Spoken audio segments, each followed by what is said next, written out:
we'll be looking at how to solve an equation using additions and subtracting. So here we have how do you solve an equation? Well, you solve an equations the same way you solve equations.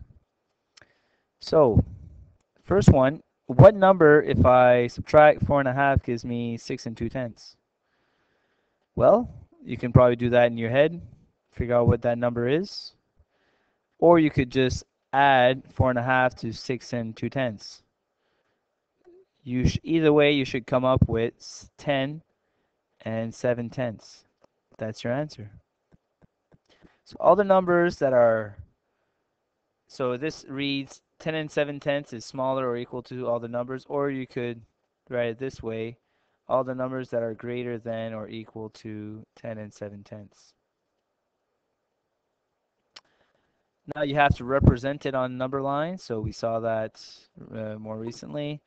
You just draw a number line, and once you have your number line, you identify your number to show your number 10. And it can 10 and 7/10 is a solution. So all the numbers that are to the right are greater. That's fine. That's how you represent your solution. Okay. Now, example 2 is Josh wants to put his dog in a kennel for a couple of weeks, a couple of days during his vacation. He has two choices. He could either pay $90 and $5 per day, or he can either pay $100 and $4 per day.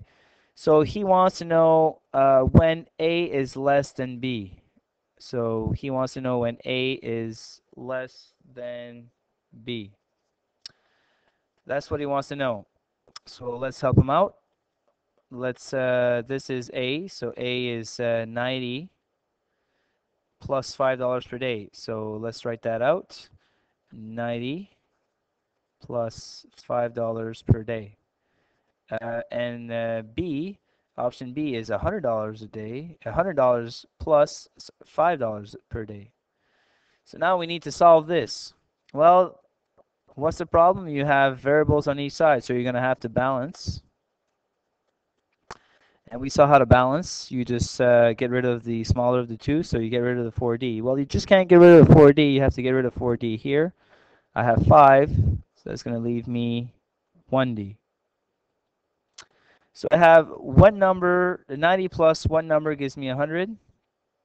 D has to be 10, less than 10. That's my solution. And I'm going to draw that on a number line. So I have 10 here, open circle, and all the numbers that are less than 10. So for example, 9, 8, and so on. So if he wants to keep his dog less than 10 days, he should go with option A. If it's more than 10 days, he should go with option B. Here's your practice. Make sure you check your work behind the book.